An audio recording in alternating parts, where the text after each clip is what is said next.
Hello, hello, hello. This is the show. Are you tuned in? We hope so. That was a totally unintentional rhyme. This week we have none other than Mr. Tim O'Brien. Tim, how you doing? Very well. How are you? Not too bad, not too bad. Always glad to be here. Always glad to be beside phenomenal entertainers and talent who we have here this week. We're going to go to a clip in just a minute, but we want to get you introduced. Tell me a little bit about yourself for the people who, for the uneducated people who might not have heard your name. Tell people who you are and what you do.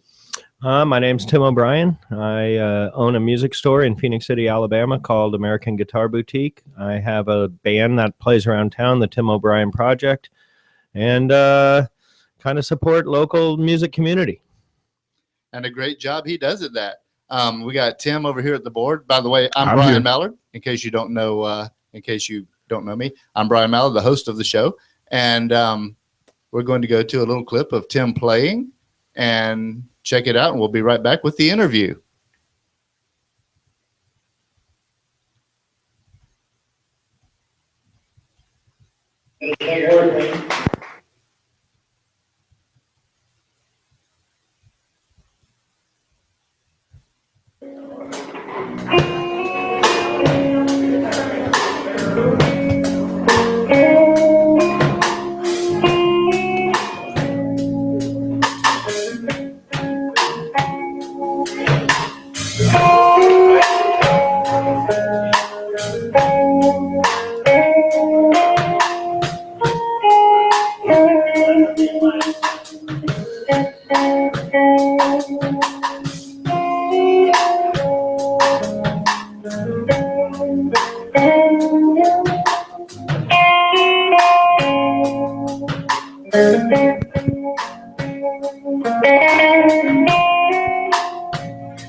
Hello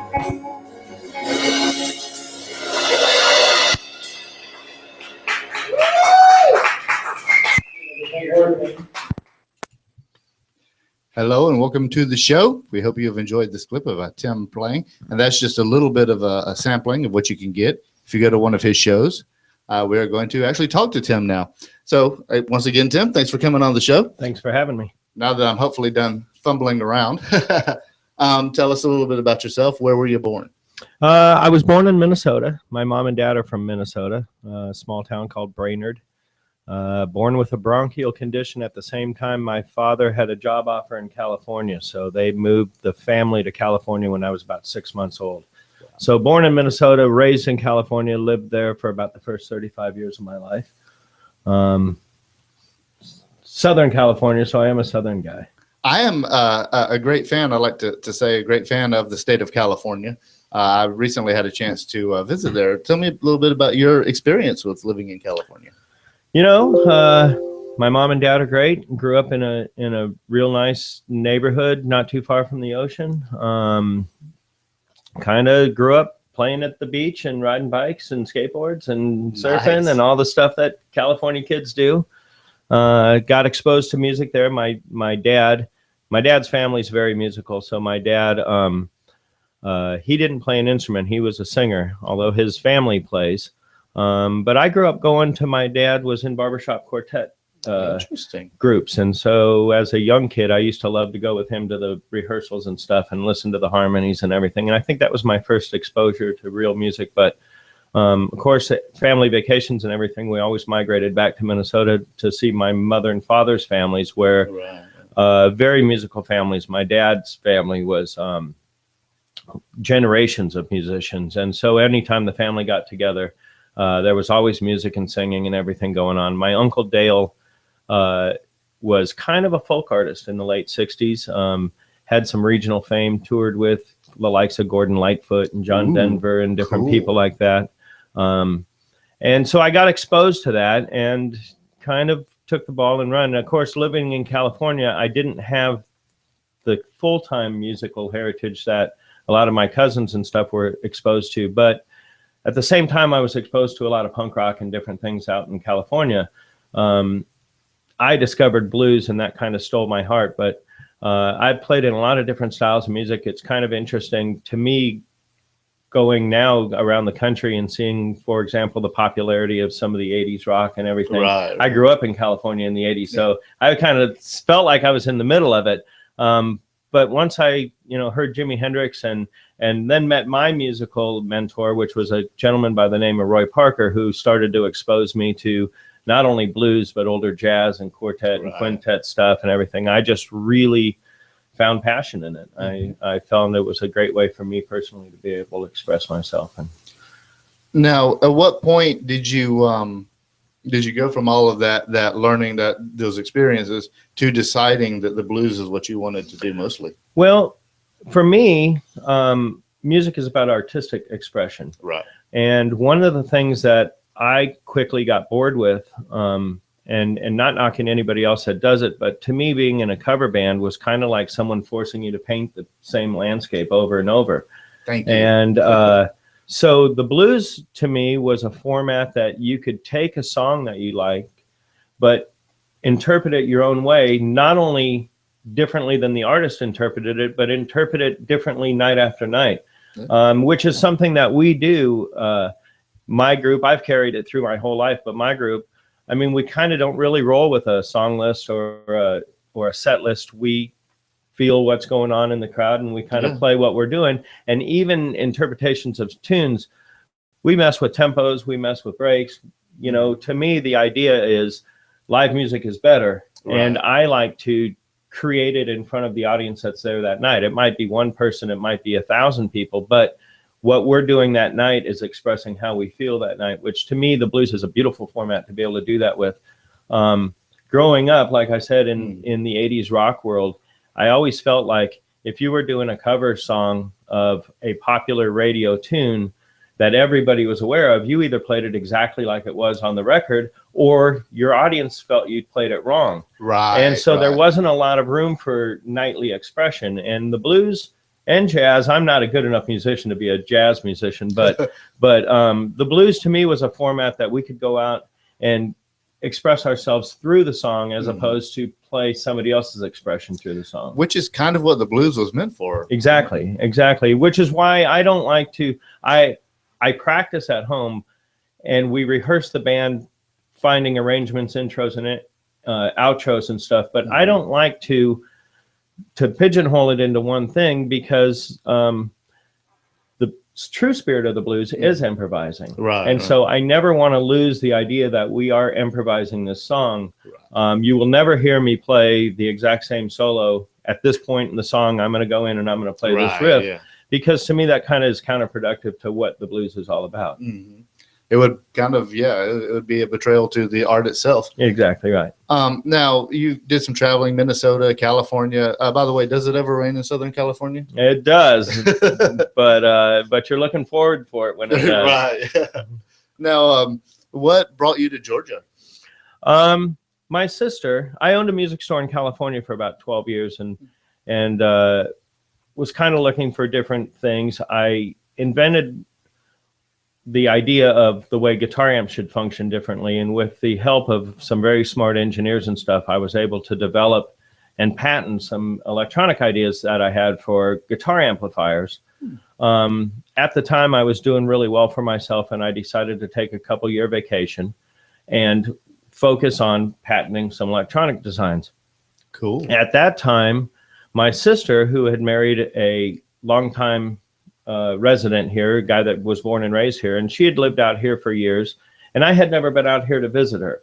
So I didn't have anything to do. I was pretty free. I decided to come out and visit my sister and her husband and fell in love with the area. I thought it was absolutely gorgeous and ended up moving here. Right.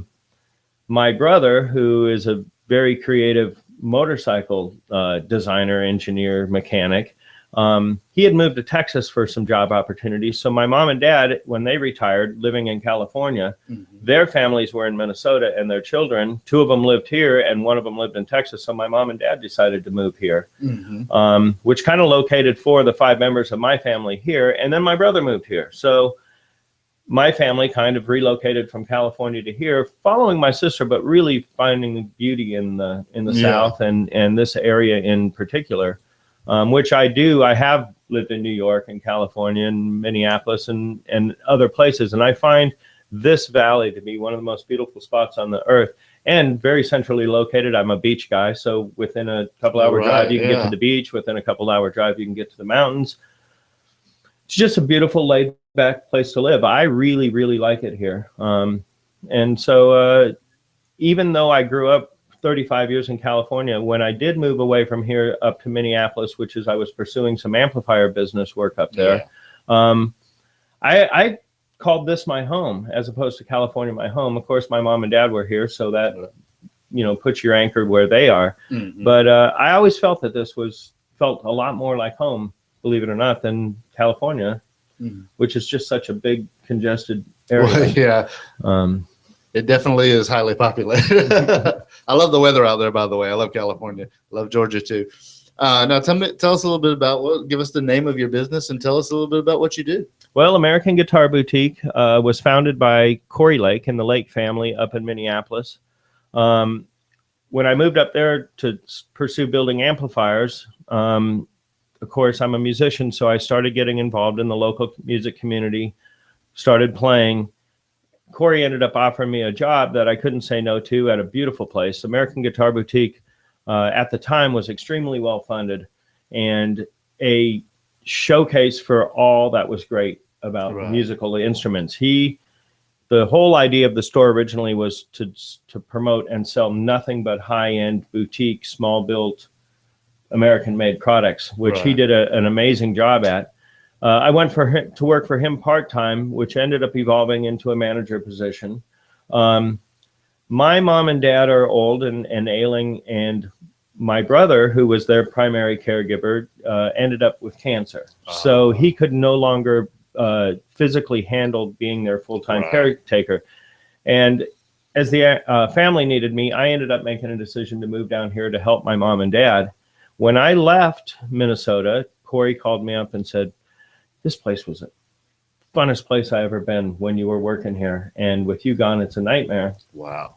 He decided he no longer wanted to do the music store business without my partnership and offered me to, he said, I'm going to retire and close down the business. If you want to take the brand and the name and open up a store down there, we'll give you everything, all the e-commerce sites, the networking, everything, and just open up your little store. So I've owned music stores my whole life. I've seen it as a great opportunity for me to be able to continue doing what I love and have the opportunity to work for myself, which meant I had the freedom to be able to take care of my folks as they needed. Yeah. And to be honest with you, I've been really enjoying it. The support of everybody and me opening the store has been fantastic.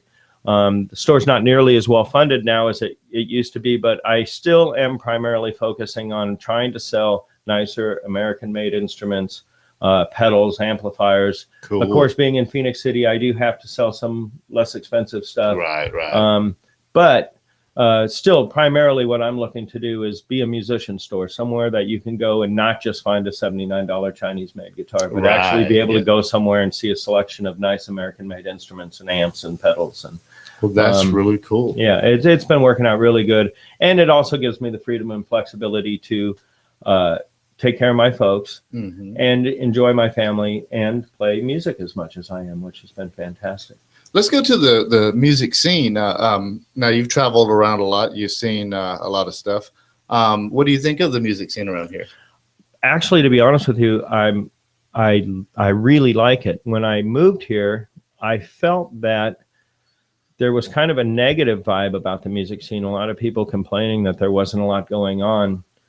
I grew up in the point when I first discovered the blues. I grew up at a point in my life where I used to wish that I grew up back in the 50s and 60s when the blues were big. And it dawned on me, even in California, that, well, we live now. We have to create our own scene now.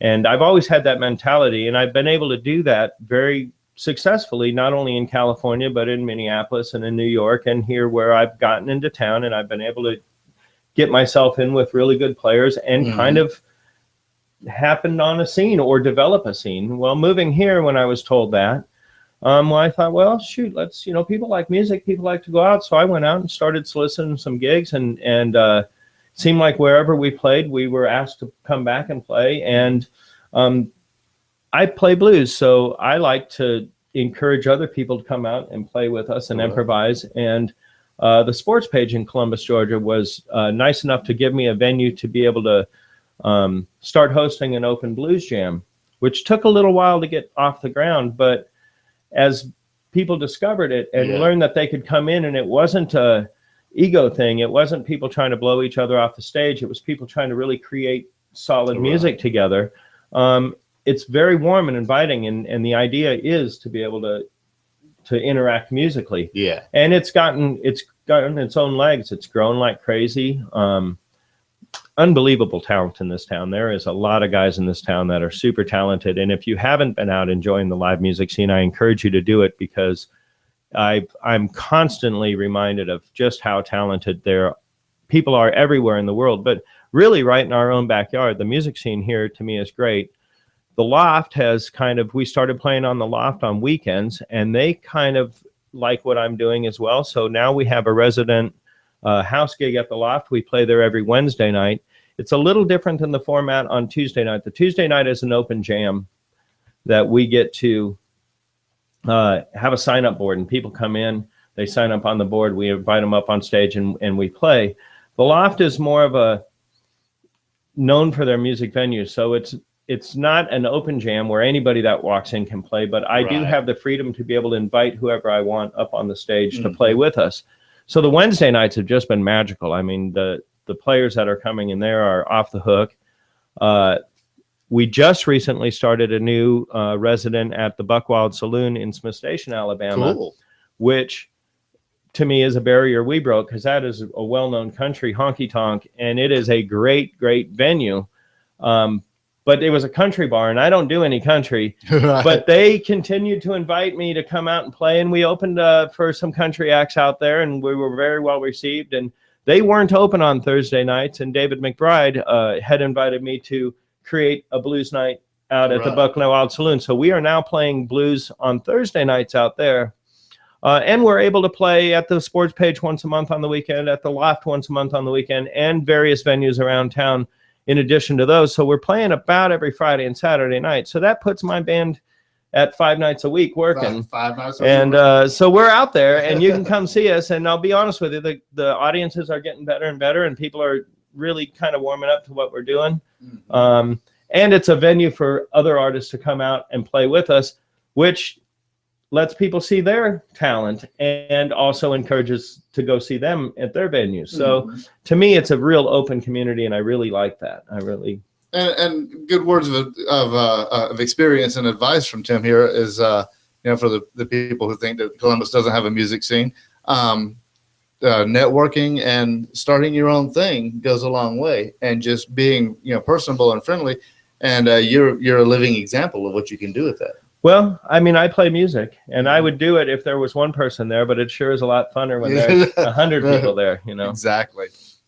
I've seen a lot of things over the years, random band jams, things like that, and it's nice to see it continuing on, and it's nice to see you doing this. And I've been to the Sports Page, I've been to Tim's random band jam there, or open mic, and it really is great, and the people are very friendly.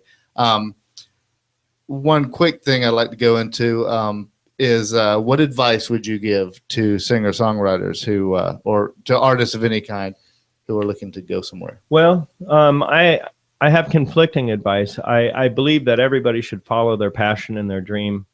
I do, certainly. I mean, I play music, and I have that spirit of going after what I believe in.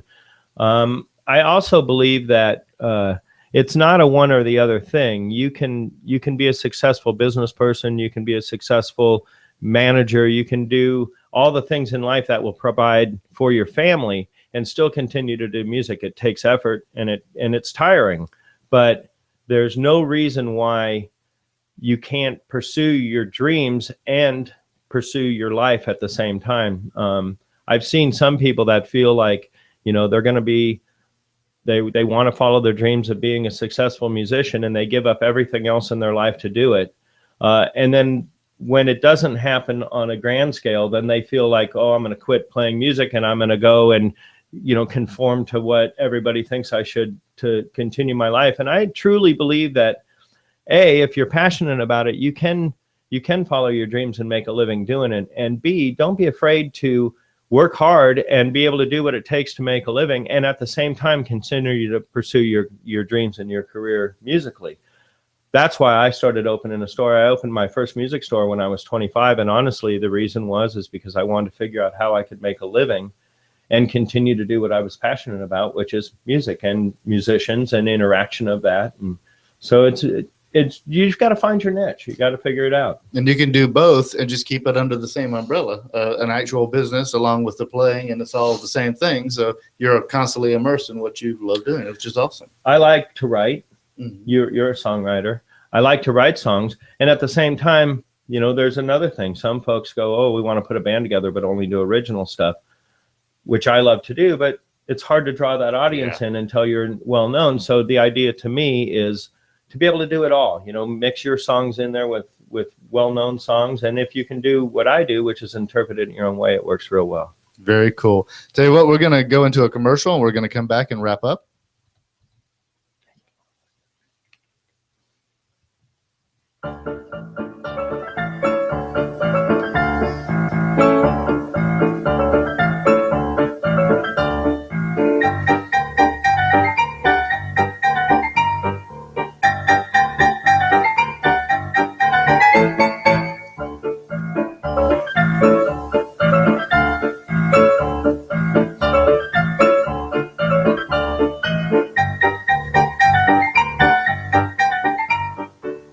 Timeless beauty at the Gypsy Cherub, 3760 Woodruff Road, Columbus, Georgia. Class is back in style.